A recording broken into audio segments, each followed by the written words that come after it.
Bien, nosotros en la farmacocinética teníamos la absorción y la distribución, que ya las hemos tocado, el metabolismo y la eliminación,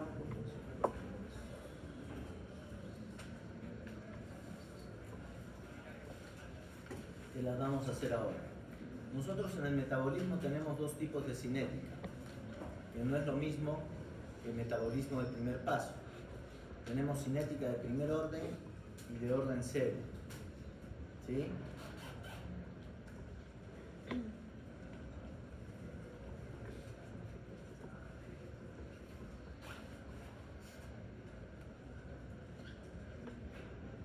Acá tenemos una cinética de primer orden donde la droga se va metabolizando dependiendo de la concentración sanguínea que tenga. A mayor concentración, más metabolismo. Va bajando la concentración de la droga y menos metabolización. Es decir, es dependiente de la concentración de la droga. ¿Sí? La cinética de orden cero siempre se va a metabolizar a la misma velocidad. Es independiente de la concentración de la droga.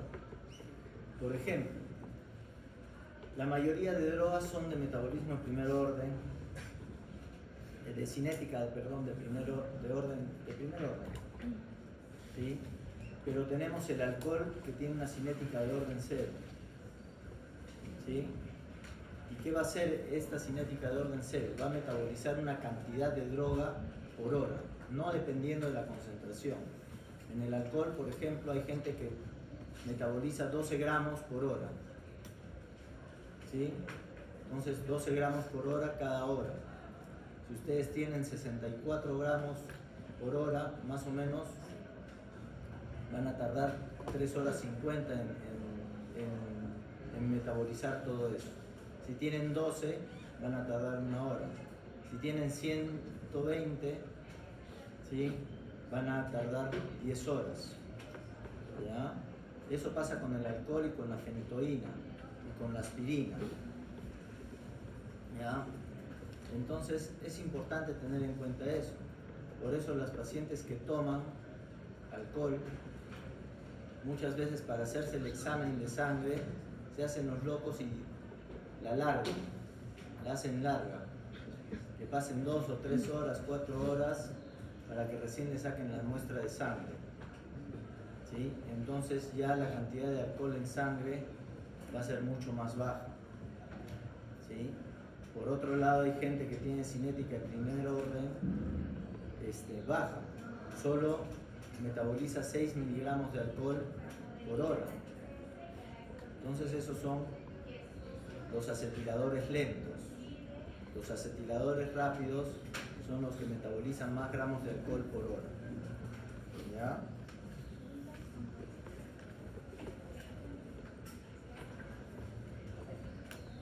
Entonces en la cinética de orden cero tenemos la aspirina, el etanol y la fenitoína, ¿ya? Que va a ser una cinética como esta que va a depender siempre de la cantidad de metabolismo que tenga el organismo. La cinética de primer orden va a depender de la cantidad de concentración que haya de la droga. ¿Ya? ¿Qué es la eliminación de droga? ¿Qué es la eliminación de una droga? La excreción. Y la ionización del medicamento para no reabsorberlo. Es la conversión de una droga lipofílica, poco ionizada y de tamaño pequeño en una droga más ionizada y más hidrofílica o menos lipofílica, ¿sí? Para que no se pueda reabsorber. ¿Sí? Ese es el concepto de eliminación de las drogas. Y va a depender del metabolismo y excreción de las drogas. Entonces, la biotransformación de una droga es transformar una droga liposoluble, poco ionizada, en un compuesto algo más ionizado y menos liposoluble. ¿Sí? Hasta ahí está todo claro. Miren que estoy repitiendo las cosas bastantes veces para que quede claro. ¿Sí? Porque esta es una de las partes más difíciles. Después es memoria. Si ustedes entienden esto, lo que viene en farmacología, la mitad es memoria y la mitad es fisiología. No sea tan pesimista. ¿Eh? No sea tan pesimista. Ténganos fe. De que no Sí, vamos les a tengo estar bien. fe. Sí les tengo fe, si no, no les enseñaría. ¿Tú enseñarías a alguien que no tienes fe? Sí, Yo no. hasta que aprenda. No, si no le tienes fe. Bien, en el metabolismo generalmente las drogas se inactivan, como ya hemos visto casi el 95%,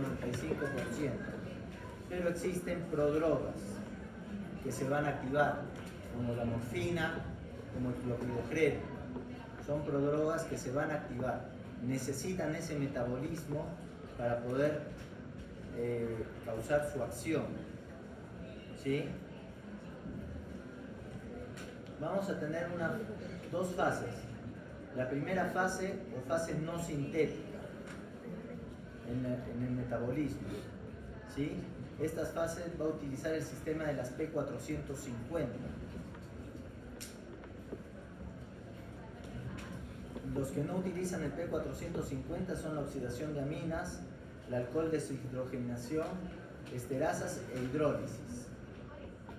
¿Sí? Y vamos a tener una segunda fase o fase sintética, donde se conjugan las drogas. ¿Ya? Donde se produce la conjugación. Entonces tienen este cuadrito en su libro, donde la mayoría de drogas pasa primero por la primera fase, o no sintética, donde se da una oxirreducción o hidrólisis. ¿Sí? Después de esta fase pueden ser generalmente inactivadas, pueden permanecer sin cambio o mayormente pueden ser inactivadas.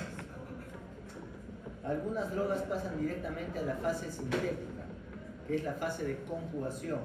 Se llama sintética porque conjuga, cambia la droga, sintetiza. ¿Sí?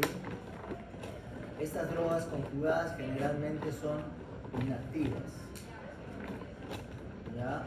Entonces tenemos dos fases, la fase no sintética y la fase sintética. Flaco, cuéntanos el chiste. Tú. Sí. ¿No hay chiste? ¿Y de qué te ríes? De nada. Cuéntanos.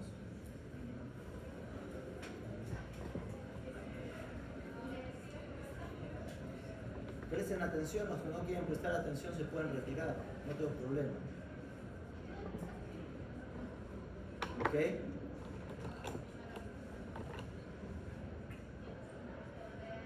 Porque hay chicos que sí quieren aprender.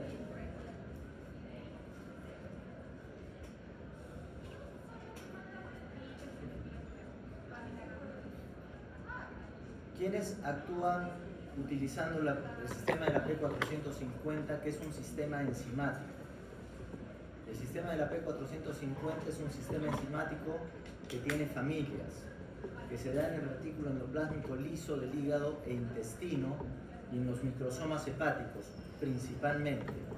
Y lo que produce esto son oxidación de las drogas, porque va con óxido reducción e hidrólisis. ¿Se acuerdan? El metabolismo de primera fase o no sintética. Producen óxido reducción de las drogas y producen oxidación de las drogas. ¿Sí? Para la oxidación de las drogas necesitamos 4 componentes principales. ¿Sí? El citrocromo P450, la reductasa del citocromo P450, la NADPH y oxígeno molecular. Como es una oxidación, NADPH y oxígeno molecular tienen que ir siempre.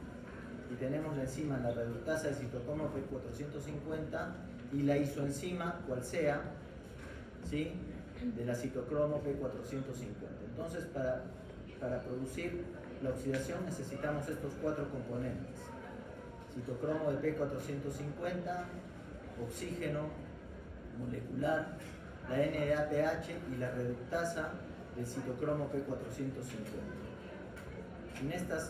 Si falta alguna de estas, no se puede oxidar y no hay primera fase de metabolismo.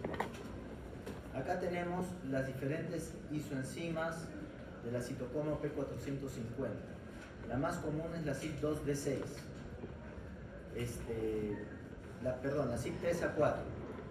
La segunda es la CYP2D6, que va a actuar metabolizando algunas drogas como el clopidogrel para que puedan activarse, ¿sí?, o como la morfina.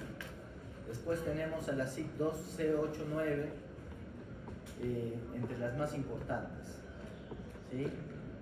Entonces tenemos la nomenclatura, tienen una especificidad. Estas son las características de la citocromo P450. Tienen una nomenclatura, tienen una especificidad, son específicas para ciertas drogas, ¿sí? Para otras drogas no hacen nada. Tienen una variabilidad genética, la CYP2D6 para la codeína, el clopidogrel CYP2C19. Si no existen estas, no se pueden metabolizar, ¿sí? No se pueden metabolizar y no van a actuar. Pacientes que no tienen CYP2D6, tú les das codeína o les das morfina y es como que no les dieras nada, ¿sí? Pacientes con CYP2C19 ausente, les das clopidogrel y es como que no les dieras nada. Entonces en esos pacientes hay que dar otros antiagregantes plaquetarios u otros analgésicos, ¿ya? Tenemos inductores del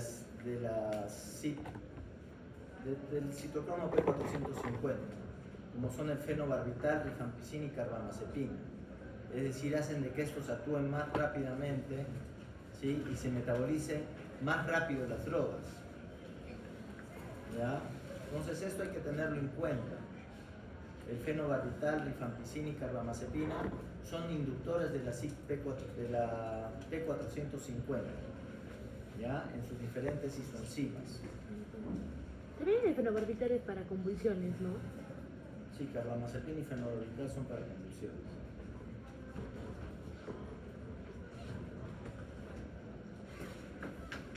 ¿Ya? ¿Cuáles son los efectos de la inducción?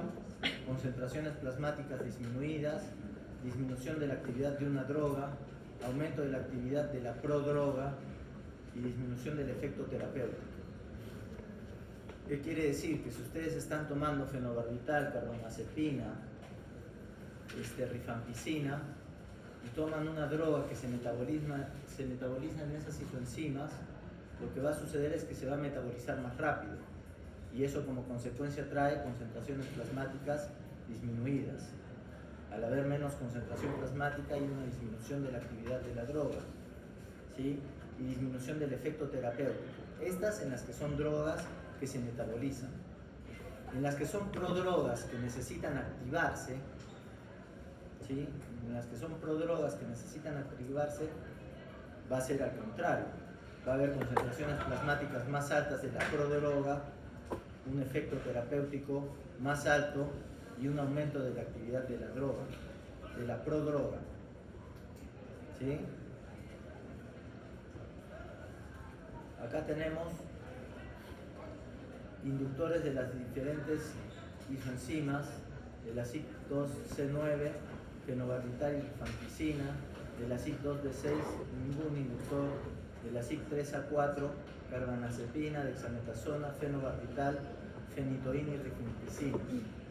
¿Sí? Acuérdense este cuadro, porque tienen que saber. ¿Ya? ¿Otra fija? No fijes.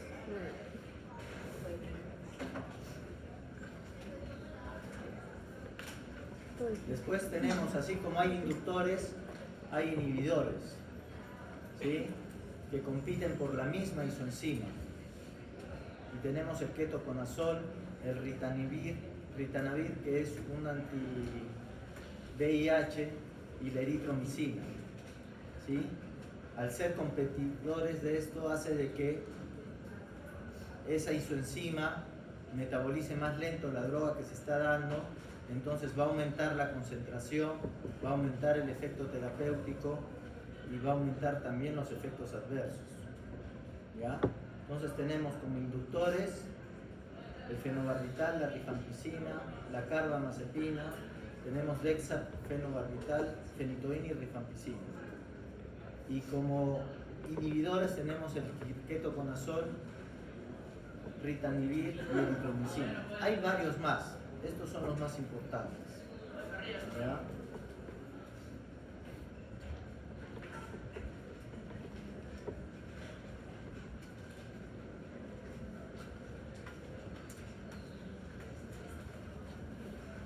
En el metabolismo, en primera fase, vamos a tener la reducción, la oxidorreducción y la hidrólisis. Y en el metabolismo de segunda fase, vamos a tener reacciones de conjugación con la glucuroniltransferasa, ácido glucurónico, ácido acético, ácido sulfúrico y aminoácidos. ¿Sí? Estos generalmente inactivan a la droga de excepción de la morfina 6-glucurónido, ¿sí? Que la activa. La morfina 6-glucurónido se activa con la glucuronización.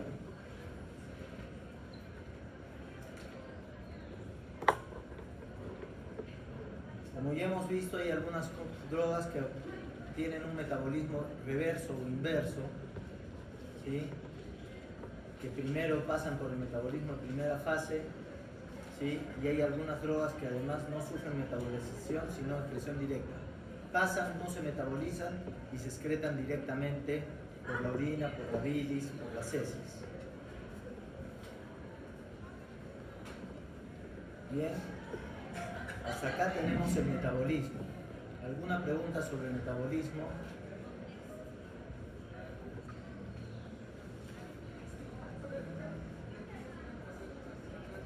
Bien, todo claro. Y luego tenemos la excreción. ¿Sí? Ya la droga se ha convertido en una droga más ionizada, más hidrosoluble, más grande, y vamos a tener la excreción renal, la hepática, el sudor, la lactancia. Por la respiración también se puede excretar la droga y por las heces se pueden excretar las drogas. Pero las más importantes son estas. ¿Sí? En la excreción renal tenemos, el riñón tiene tres funciones principales. Fuera de ser un productor de hormonas, que también produce hormonas, el riñón tiene la filtración, la excreción y la reabsorción. ¿Sí? La filtración, la excreción y la reabsorción. La filtración se va a dar de acuerdo al tamaño de la droga, si la droga está unida a proteína y la tasa de filtración glomerular. ¿Sí? Si la droga es muy grande, no pasa, o va a pasar a través de canales especiales, con transporte activo. Si la droga está unida a proteína, se tiene que liberar de la proteína para poder pasar. Y si el paciente no tiene una buena tasa de filtración glomerular, la droga se va a quedar en el organismo. Por eso, cuando nosotros damos drogas en pacientes con insuficiencia renal, tenemos que modificar la dosis. Siempre la primera dosis es la normal. Se modifican a partir de la segunda dosis. ¿Sí? Entonces, la filtración depende del tamaño de la droga, de si la droga está unida a proteínas y de la tasa de filtración glomerular. La secreción. Las drogas ligadas a proteínas se pueden secretar cuando se liberan de esta proteína, cuando se liberan de la albúmina o la globulina. ¿Sí? Y la reabsorción solo va a reabsorberse si es un ácido débil o una base débil. Como ya se han convertido en un ácido fuerte, en una base fuerte, ya no se reabsorbe. ¿Sí? Entonces, La secreción activa se va a dar en el túbulo proximal. La reabsorción pasiva o la reabsorción de liposolubles o poco ionizados se va a dar en el túbulo distal. Acá se van a dar la excreción final, se va a dar en pacientes con drogas ionizadas, hidrosolubles, que ya están en la orina. Si quedan poco ionizadas o son liposolubles, se van a reabsorber acá, en el túbulo colector o en el túbulo distal. ¿Ya? Entonces la droga sale por el túbulo proximal, pasa el asa de Henle y en el túbulo distal y el túbulo colector va o reabsorberse si la droga todavía está liposoluble, poco ionizada, o se va a excretar si la droga ya no está liposoluble o está muy ionizada. ¿Ya?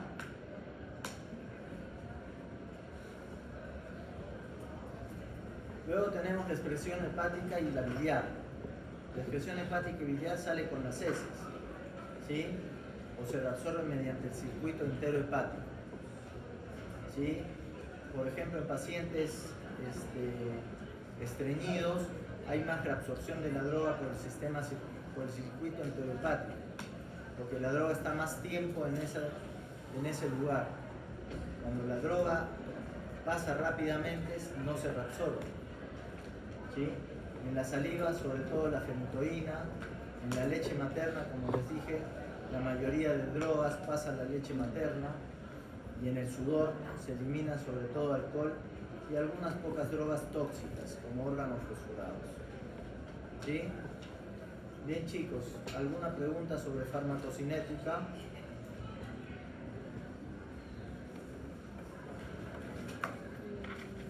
Ya, los conceptos tienen que estar claros. Ahí tienen su libro para darle una leída. ¿Sí? Y acá van a entrar varias preguntas al examen teórico. ¿Ya? Y del libro. ¿Bien?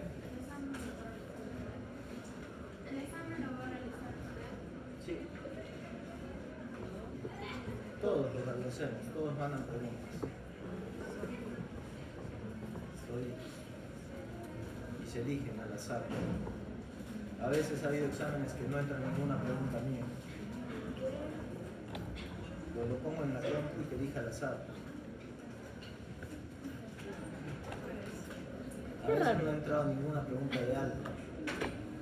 Y Aldo se enojó y dijo, ¿por qué no actúas tú? Es al azar. No le creo.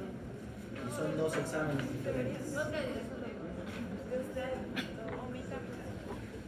¿No? Porque Giselle también pone sus preguntas. Ah, pero